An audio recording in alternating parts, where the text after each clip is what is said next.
السلام علیکم ویورز، میری ویڈیوز پسند آتی ہیں تو چینل کو سبسکرائب کرنا اور ویڈیوز کو لائک کرنا نہ بھولیں۔ Thank you. میں نے سیکھا ہی نہیں ہے دعا مانگ کر شک و شبہ میں رہنا۔ مجھے یقین ہے میں جو مانگوں گی وہ مجھے دے گا۔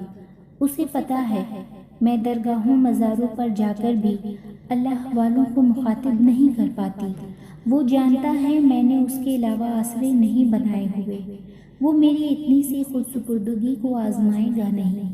وہ واقف ہے میری تمام تر شدتوں سے۔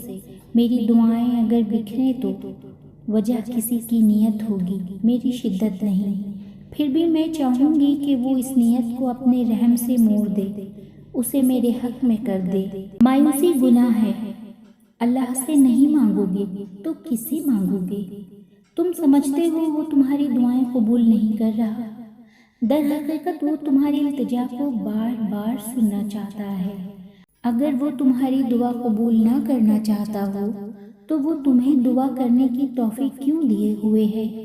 نا امید نہ ہو، توکل کرو، صبر کرو اور اس کے کن کا انتظار کرو۔ بے شک ہر مشکل کے ساتھ آسانی ہے۔ کتنا خوبصورت احساس ہے۔ ہم اللہ سے اپنے دل کی ساری باتیں کرتے ہیں اور وہ پہلے سے سب جانتا ہے، پھر بھی ہمیں سننا چاہتا ہے۔ اللہ فرماتا ہے، ہو سکتا ہے ایک چیز تمہیں ناگوار گزرے اور وہی تمہارے لیے بہتر ہو اور سکتا ہے کہ ایک چیز تمہیں پسند ہو اور وہی تمہارے لیے بری ہو۔ اللہ جانتا ہے، تم نہیں جانتے۔